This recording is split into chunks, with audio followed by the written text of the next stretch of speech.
Hello, everyone. We're going to get started. My name's Joanne. I'm a recovered alcoholic. My sobriety date is August 24th, 2014.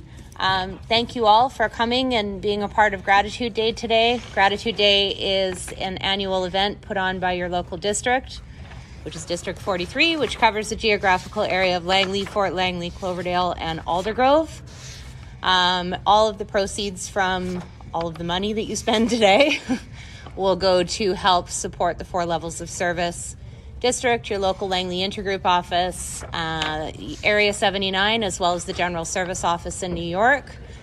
And this is a special edition of the Big Book Study Workshop put on by the Keystone Group, which goes through the book on Tuesday nights online, Wednesday night in Langley at 8:30 at the Olano Club, Thursday nights at 7 p.m., 8 p.m., hybrid at the Vancouver Olano Club. And I will turn it over to Mr. Roberts here. Mr. Roberts, how's that? A recovered alcoholic, my name is Tony. Sobriety Day saved late 1989 was my first introduction to the Fellowship of Alcoholics Anonymous, but it was my first introduction to the program of Alcoholics Anonymous. You might find it surprising, there's a lot of people in our fellowship. Anybody notice that? A small percentage have gotten sober through the Big Book of Alcoholics Anonymous. People say, why do you say that? Because I go to a lot of meetings. I listen to people, right? And sponsorship is starting to change, but it used to be a real big problem within our fellowship. How many people have been around for a little while?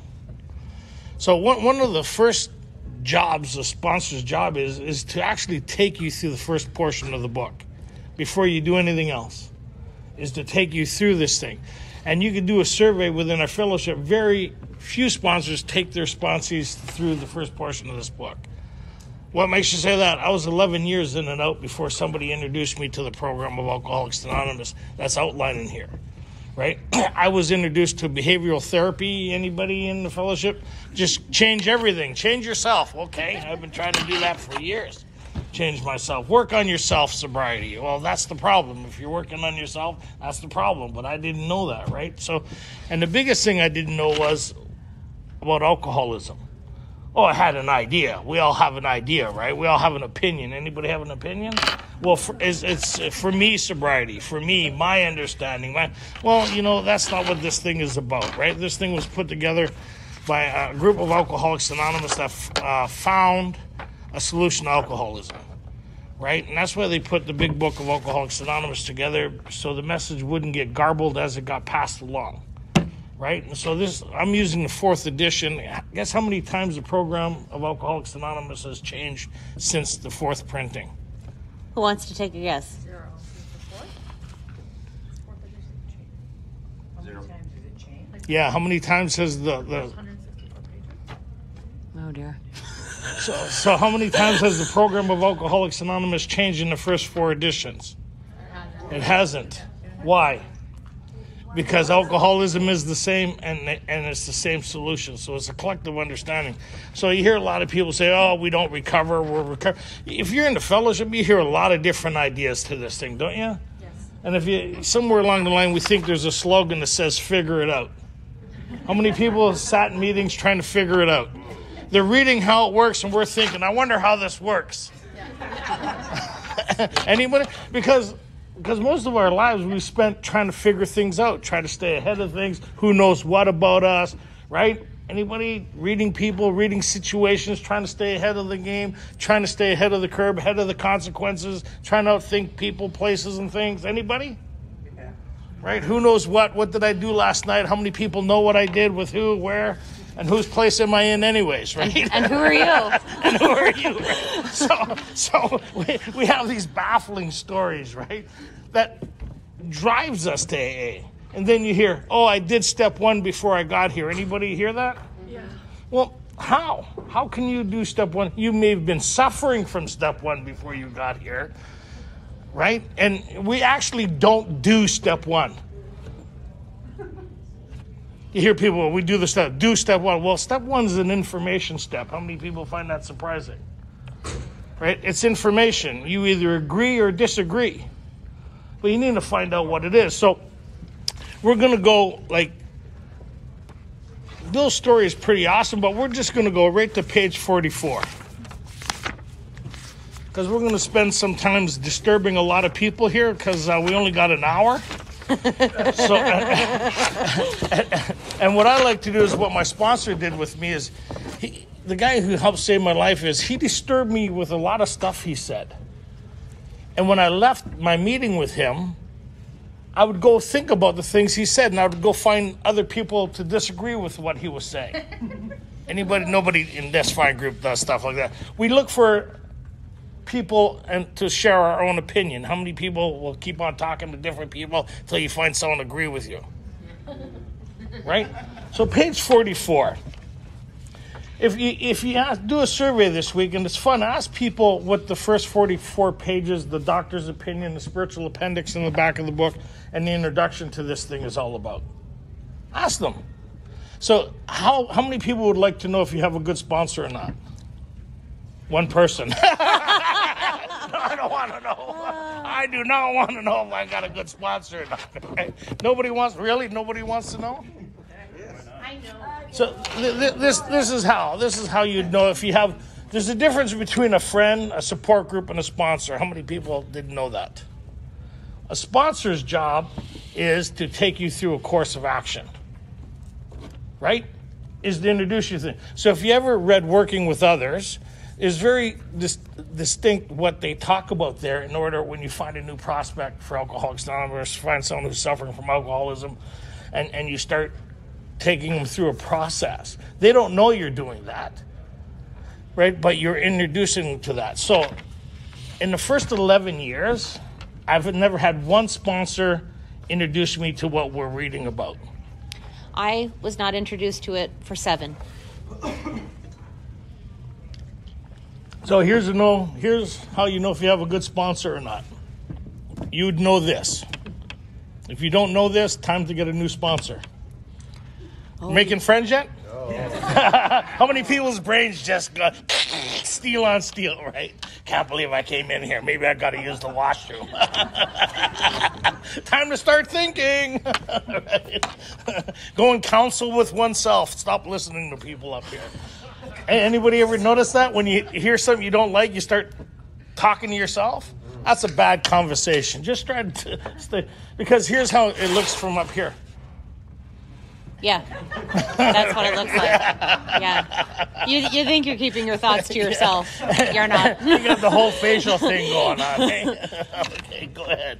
So this is what the first thing before you even move on. This is the introduction, whether you need to move on or don't. This is the beginning of the introduction to step 3. So that must mean you must understand step 1 and 2, right? So page 44. Let's find out.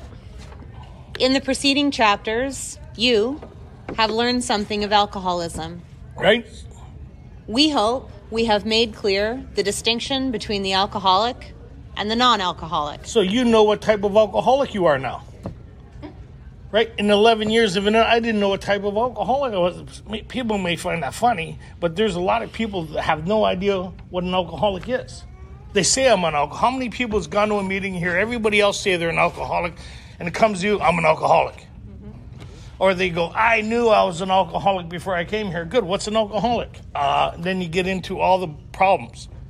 Behavioral stuff. Anybody? The consequences. Yeah. The consequences don't make you an alcoholic. No. Those things get your attention. So what makes me an alcoholic? What makes me different than the people, well, some of the people I hang out with? Why is it that I can't have the same kind of life they do? Why can't I recreate my life? Why can't I get my shit together? Why can't I, right? How come everything I try, I can't seem to fix me with me? Why does it seem like I'm creating a change for a very short period of time, but it doesn't seem to last? How many of you are experiencing that or have experienced that? Where it seems like things are changing, and then you find yourself right back in the place you started. Well, that sounds like this. How many people's relapsed? That's what we're talking about. And in general, how many people's relapsed? So, how many people don't think they've relapsed? How many people not getting involved? I got a buddy who says, I'm going with option C. I'm not getting involved, right? So you hear so many different things, right? So, In the preceding chapter, you've learned something of alcohol. Whose understanding did you get? Theirs. Have they asked you what you thought yet? Or your opinion? Or your conclusion? So what it is a collective understanding put by those who put this together. Right? So I concur whether I have this or not based on that information. So you hear people, like I've been around a long time, I hear all these different things that go through the fellowship. The new one now is, oh, relapse isn't a part of my story. Then you don't got a story. Well, people go, well, what do you mean by that? Well, if you're able to stay sober, then why do you need...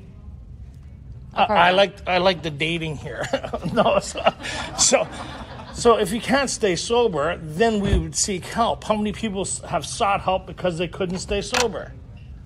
That's what they mean by relapse, the inability to stay sober. How many people made the solemn oath? I'm never doing that again. 2 people. No, really. How many people, like, you'd pass a lie detector's test? I'm never doing that again. And you didn't do that again. You did something worse.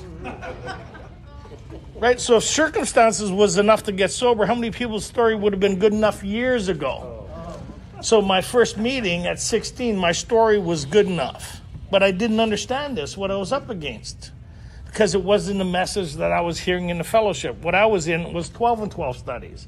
12 and 12 studies don't explain alcoholism. That isn't the program of recovery. That's Bill's experience of having gone through the steps.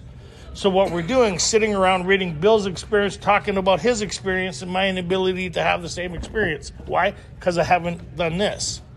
So in the preceding chapters, you've learned something of alcoholism. What did we learn? What's the first symptom in alcoholism? The allergy. So that makes sense, right? That when we put this stuff in the system, something happens different to us than happens to other people. And so when I look back in my drinking career, when was the first time that happened for me? It translates to this. This is why in the doctor's opinion, they talk about it makes good sense. What makes good sense? These allergic types can't use alcohol in any form whatsoever. So when was the first time I exhibited that? I was probably 13 years old in a controlled environment, right? We were haying when I was in foster care. And I was thinking about the second drink before I was finished the first drink. I was the first time I recall that. All the other times I was happy with the drink I had. Right? 12, 11, like growing up, having wine or whatever, the situation of beer. Right? But the first time I became concentrated on my next drink before I finished my first drink. How many people remember that? So it's interesting when we start talking our language, we kind of, I remember that. That I became more concerned with the next drink than I was the drink I was having. Because I already secured the drink. So that was the first thing we learned. What was the second thing? This is where it gets fun. What's the second thing? Not we learned in the fellowship. What the book taught us is the second symptom. And if you know, kind of, because you've been through the big book study, I know you want to get it finally right. This is it, right? There's a couple people. I know. No. Relax for a second, right? Because... Joanne used to be like that. Took 3 years, though. You're doing great. Go ahead. Take it on the second symptom. If when you honestly want to, you find you cannot quit entirely. So, is that including weekend holidays and birthdays? Quit entirely. For us, we think, I did a great job quitting because I got 3 months. How many people had 3 months before I thought they did a good job? You didn't do a good job. You started again. What symptom are they referring to? Spiritual malady. That's one. Any other? The mental obsession is 2. Oh, show of hands, mental obsession.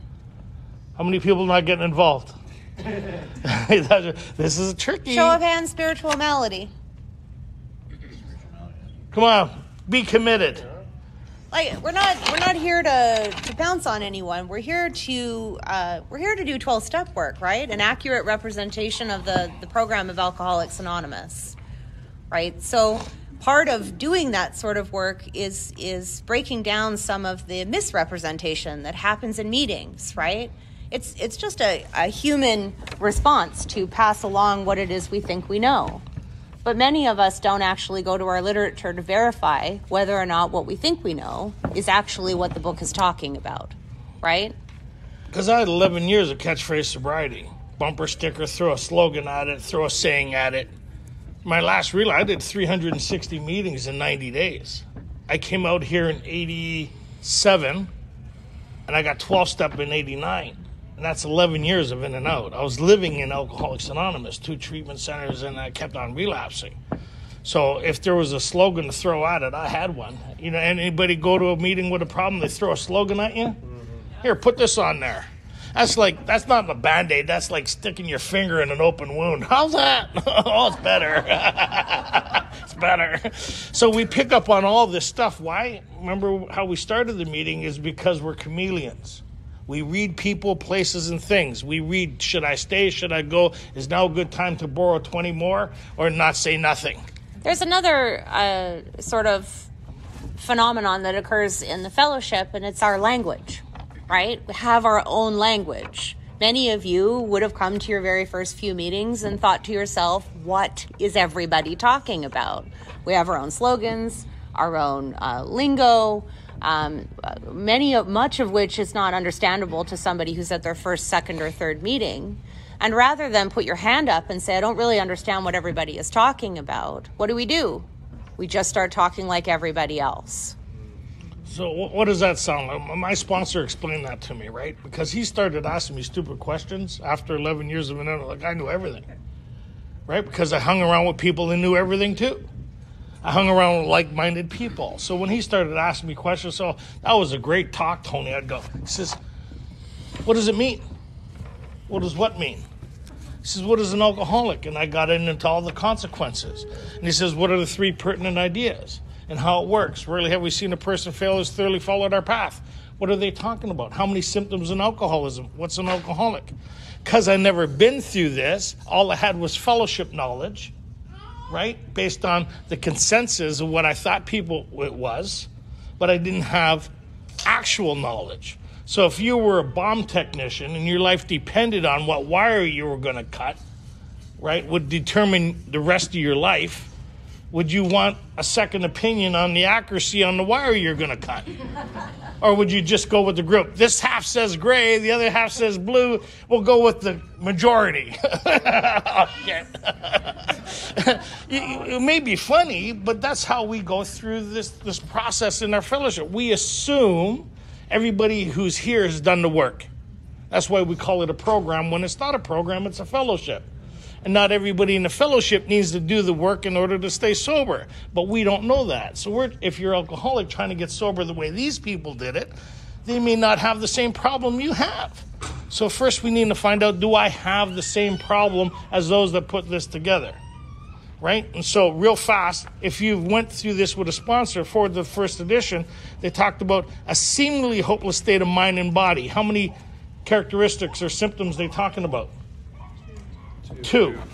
And then when you got to more about alcoholism, there's a whole bunch through here, but more about alcoholism, page 30, talks about most of us have been unwilling to admit we're real alcoholics. No person likes to think they're bodily and mentally different than their fellows. How many symptoms are they talking about? 2. So I need to know what those 2 symptoms are. In the doctor's opinion, they introduced us to the allergy, yes? And why they use that word is then they expand on the terminology, these phenomena of craving, these allergic types, it all stems from the allergy. So the mind, mentally different from our fellows, actually starts where they give characteristics. What does that mean? So they're trying to explain something that they don't know how to explain. Does that kind of make sense? So this is what it looks like for people who have it. And people who have it go, yes, I have that. I understand it. And here's some of my examples. Yes, 100%. And people who don't have it go, what the hell are you talking about? They don't understand it. Does that kind of make sense? This is what it looks like. They call it a phenomena. So the first time they start talking about this thing, the introduction to the second symptom is actually on page 21. Right? They said, what about the real alcoholic? Right? But what, do you want me to read that? Sure. But what about the real alcoholic? He may start off as a moderate drinker. He may or may not become a continuous hard drinker. But at some stage of his drinking career, he begins to lose all control of his liquor consumption once he starts to drink. What's that? What symptom is that in association with? The allergy, right? Once he starts to drink. So if I never drank again, would that take care of the physical problem? Yes. Right? But then there must be another problem if I keep on going back to it. Right? So and that's what we don't understand. We try to, well, I want to be able to see, feel, and touch it, because if I can see, feel, and touch it, then I can do something about it. Most people think step one says, how do you feel about it? It doesn't say that. It says, do you feel like drinking? That isn't one of the questions. Right? Because then you hear a lot of people say, oh, the obsession is left, thinking the problem's removed. That isn't the problem. Oh, so what is the problem? So they talk about from page 21, 22, they get into but from the bottom of 22 to 23 is the introduction to a new conversation. Let's try an exercise. I'm going to read from the bottom of page 22 to the middle of page 23, where they describe in detail the second symptom of alcoholism.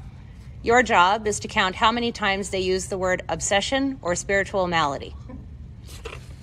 We know that while the alcoholic keeps away from drink, as he may do for months or years, he reacts much like other men. We are equally positive that once he takes any alcohol whatever into his system, something happens both in the bodily and mental sense, which makes it virtually impossible for him to stop. We all agree with that? That's no problem. We all agree with that because, yeah, we like that part, right? The experience of any alcoholic will abundantly confirm this. These observations would be academic and pointless if our friend never took the first drink, thereby setting the terrible cycle in motion. Therefore, the main problem of the alcoholic centers in his mind rather than in his body. Not in the parking lot doing push-ups. We hear stuff like that, right? And they say, I like that, because if it's in the parking lot, just stay at the parking lot. But if it centers in your mind, now you're in trouble. If you ask him why he started on that last bender, the chances are he will offer you any one of 100 alibis. Anybody have that? Excuse why you drink again? So you haven't done step one yet. You still think it's a behavioral problem that you could take care of. You have situational sobriety. Long as you avoid those situations, somehow you'll be able to keep yourself sober. Sometimes these excuses have a certain plausibility, but none of them really make sense in the light of the havoc an alcoholic's drinking bout creates.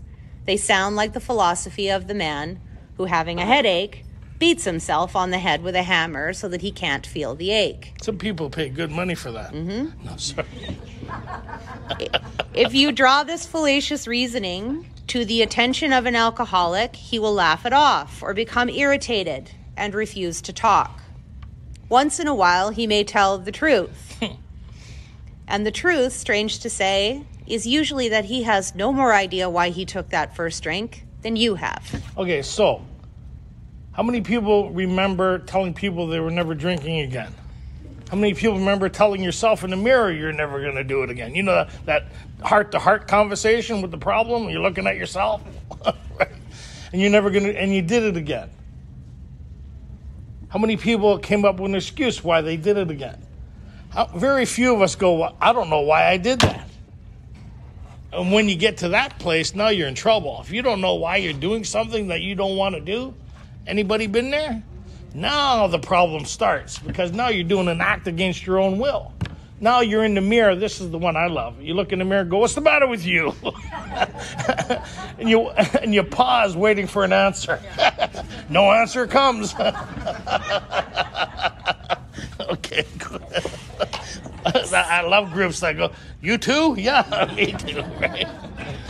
Okay. Some drinkers have excuses with which they are satisfied part of the time, but in their hearts they really do not know why they do it. Once this malady has a real hold, they are a baffled lot. How many times did we hear the word obsession or spiritual malady? None. So what's the second symptom in alcoholism? It says it's just malady. Malady. Where does it center? In the mind. It's not in the parking lot.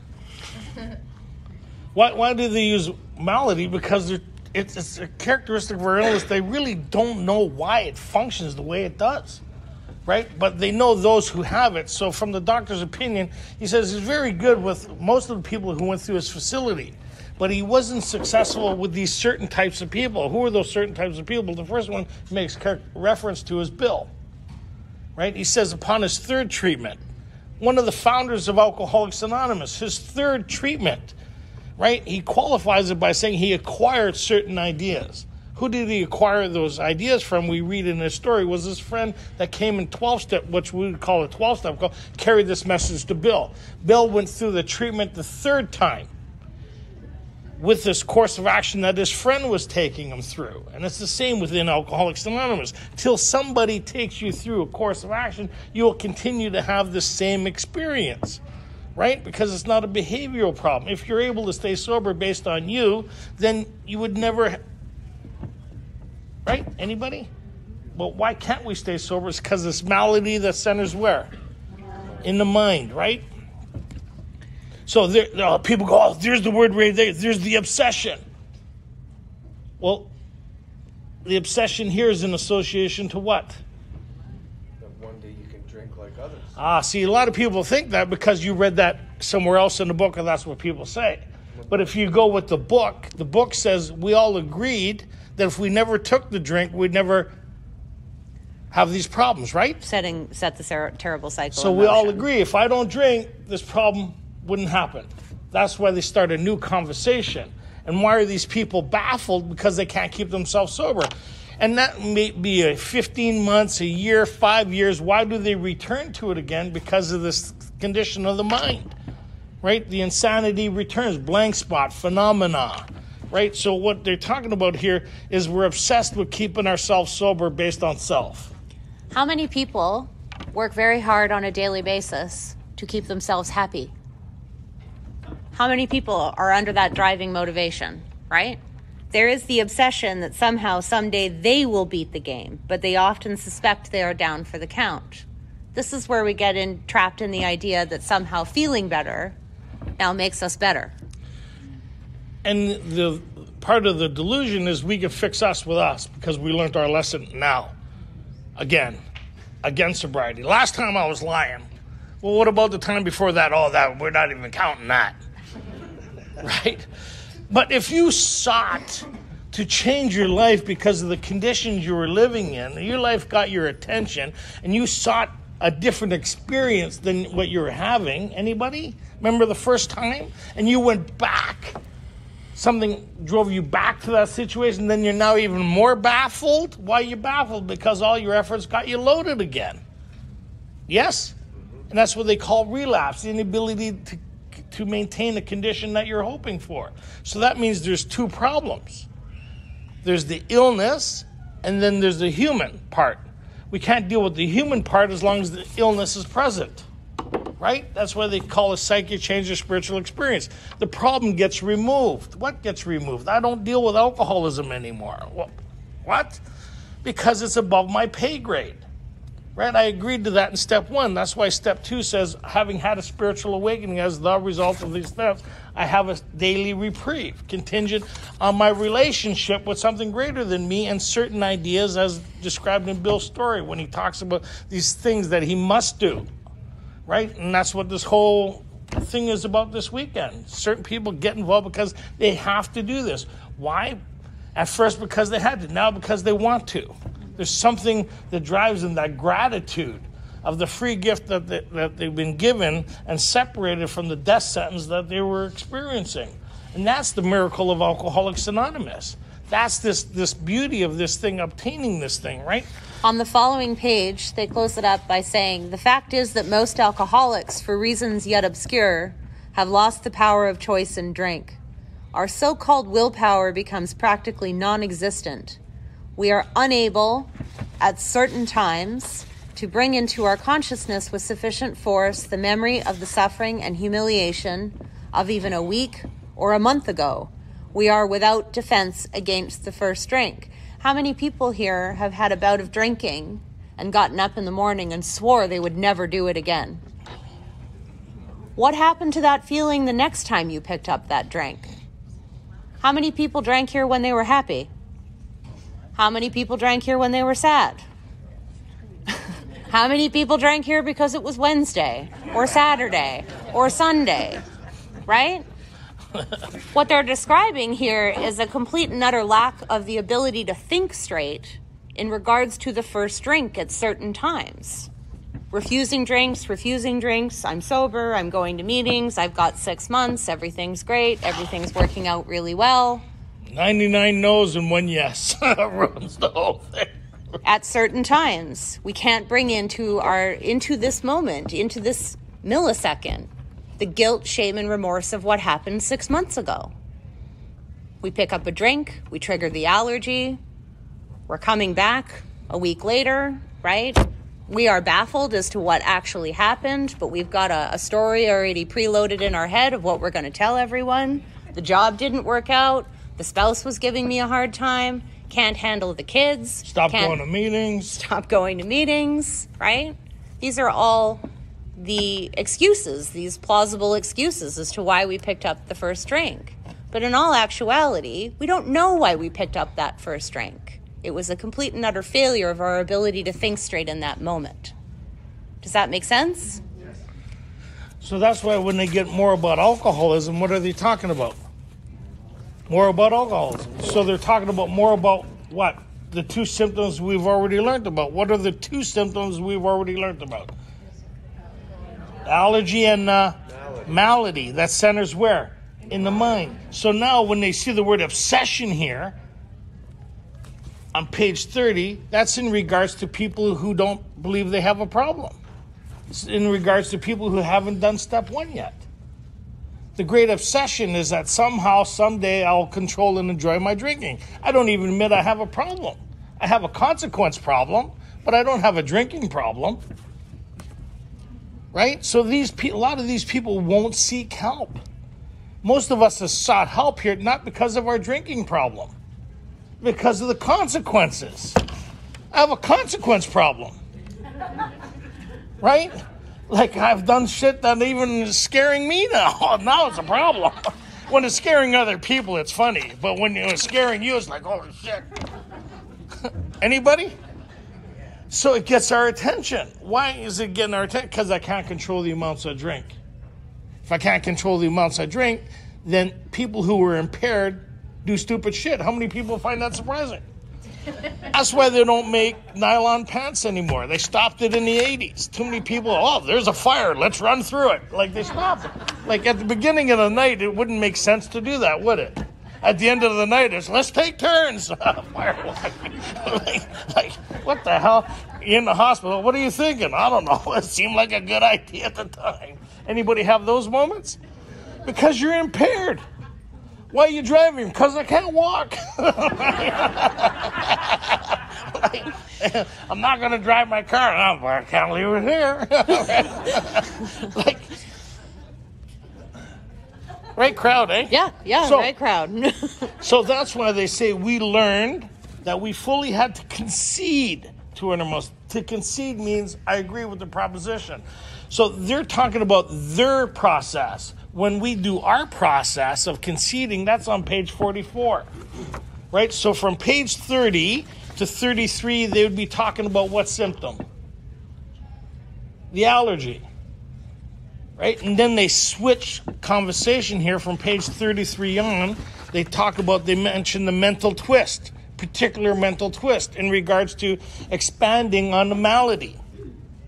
Right? They use this terminology. Oh, that's in association with this malady that centers where? In the mind, that places one beyond human aid.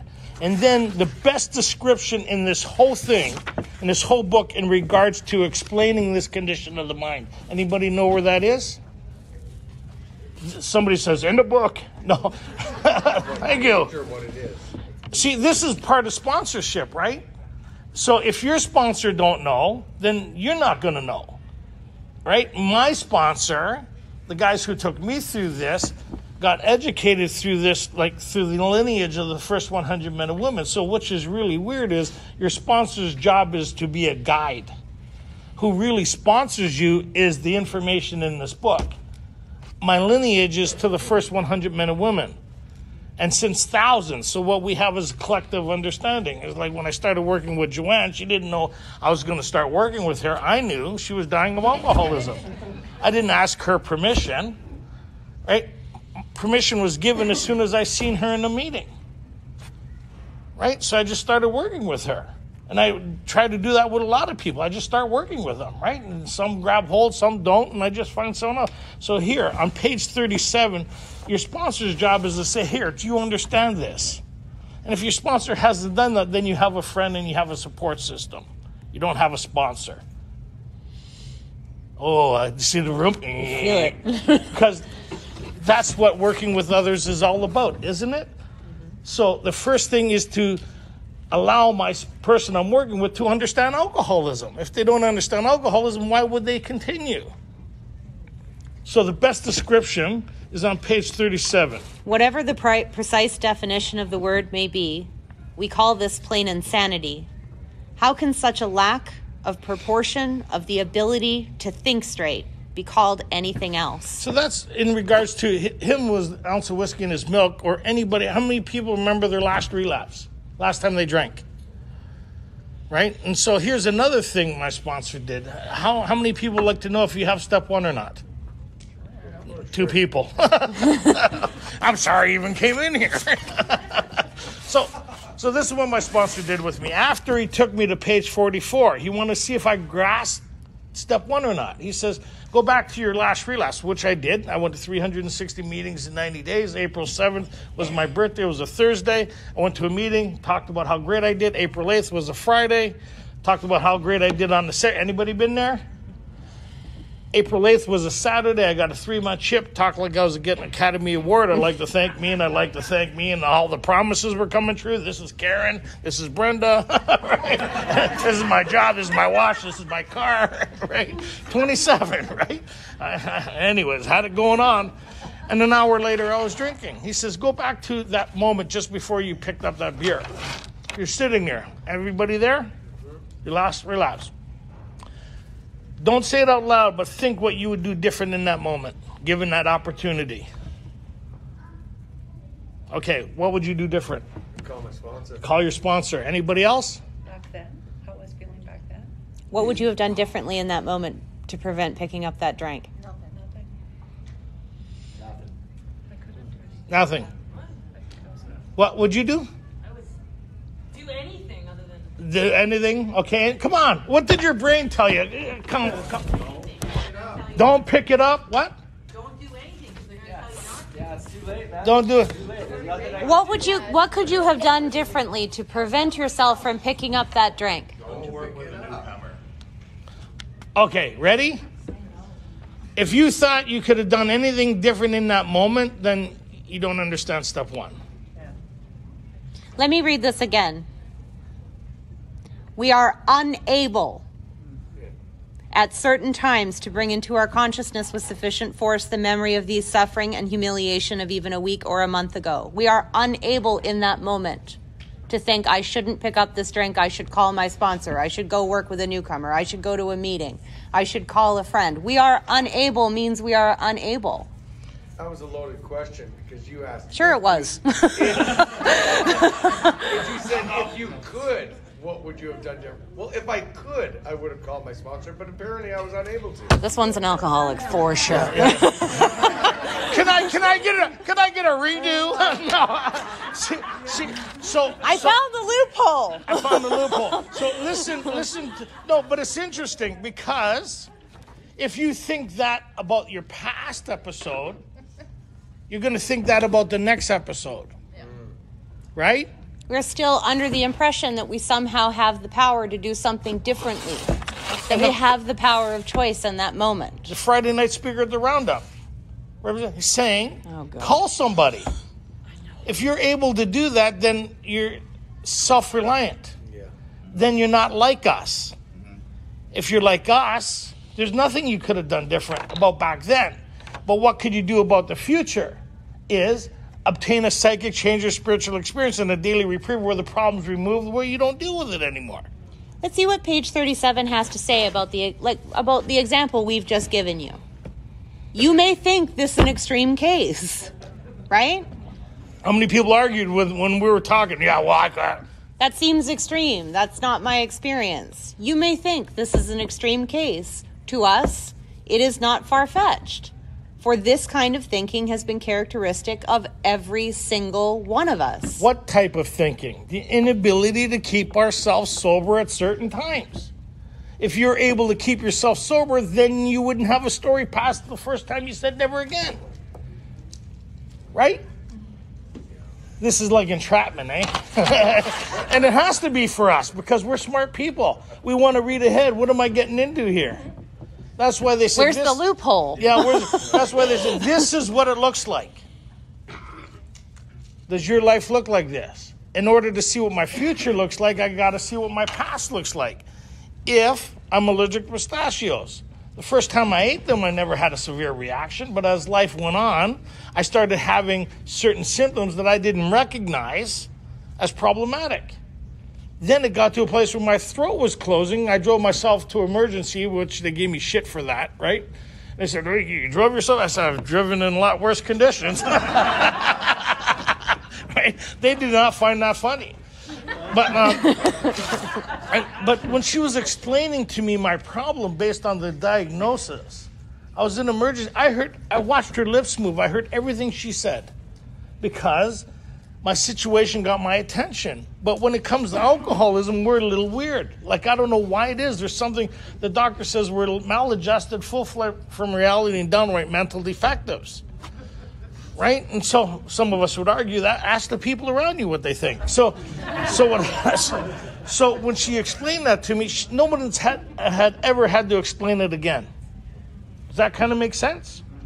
Right? So I understand, and I'm able to be my own solution because I've never desired to eat it. And even when my brain said, hey, I don't have the experience of eating them anyways. If I would have, based on that diagnosis, follow me here. Right? And I went 3 months, and I kind of went, wow, you know what? The reason I got sick on those other ones, because they had the red dye on them. Remember those ones? These don't have the red dye. It was actually the red dye, and I eat them again, I end up in the same hospital with the same nurse. She's going to go, what are you doing here? Didn't we tell you the last time you were here that... You can't eat those things? I said, yeah, but, right? And then now I learned my lesson. I've surrendered. Like, I'm not doing it again. I'm going to go to more meetings, more Pistachios Anonymous. Right? And I'm really going to mean it this time. And then I go a year and a half, and I'm in Belize, enjoying the nice hot sun, and then I go by this ice cream shop, and they have trophies on the wall and plaques from their pistachio ice cream. It's like... World-renowned. And it's a special 2 scoops for the price of 1. Oh my God, it's your birthday. So, yeah. I'm standing out the window, got my money out, 2 scoops.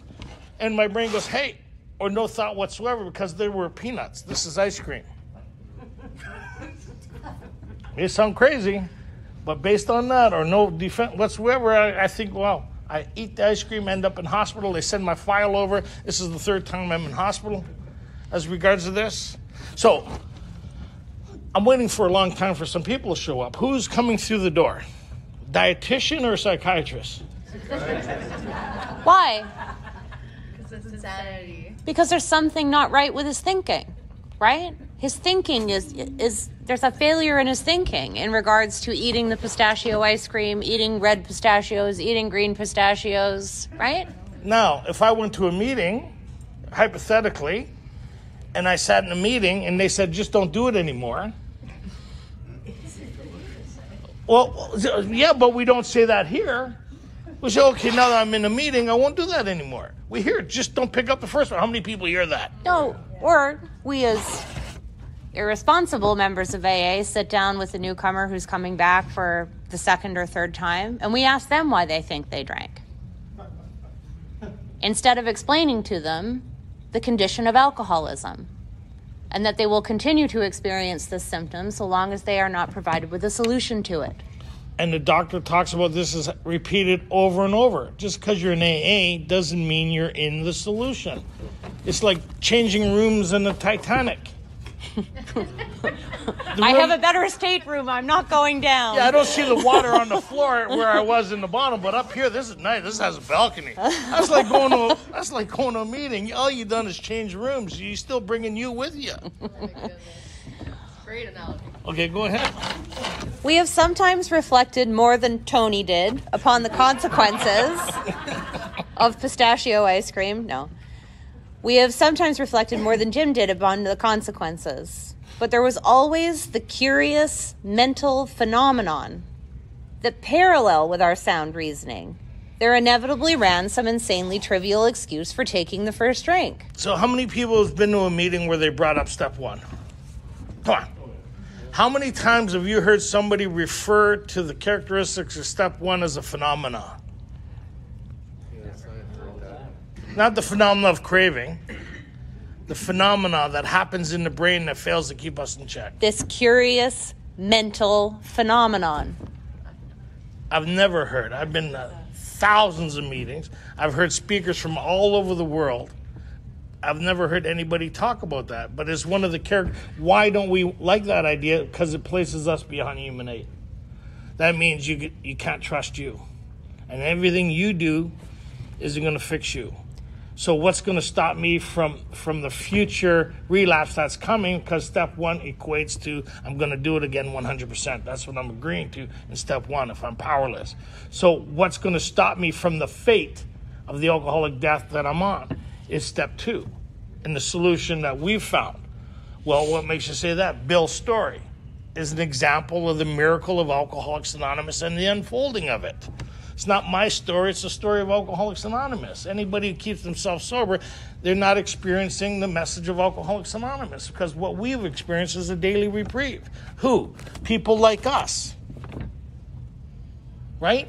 This is the message we carry, that we're beyond human aid. What places us beyond human aid is this characteristic.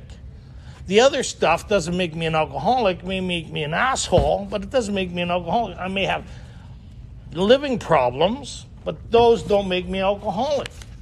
What makes me alcoholic is these two symptoms, and that's it. As long as they're present, I'm in trouble. Anybody? So that's why when this problem gets removed, page 85, it doesn't exist for us anymore as the result of what? The psychic change or spiritual experience. Then what am I left with? I'm left with the human dilemma that I apply these spiritual principles to. Second part of Bill's story after he left treatment. What nearly drove him to drink was his attachment to his story, the resentments, the harms, all these things that he couldn't get past. What saved the day was the application of these principles and working with another human being, what was said earlier, another alcoholic or service, well, that would save the day. The recipe of Alcoholics Anonymous that he incorporated in his life. What makes you think this worked? That is what I got introduced to 33 years ago. That's what Bill got introduced to in 1934. That's what you got introduced to. That's what you got introduced to. You see what I mean? And this is the message we carry. Is this message. Is it a popular message? Hell no. It's not a popular message. We like the message where we can just take care of the shit ourselves, right? All we have to do is go to one meeting a week, maybe talk to a newcomer at that meeting, and then carry on with our lives as usual. Phenomena. What does phenomena mean? So how do they explain something that's unexplained? This is what it looks like for people who have it. This is the picture.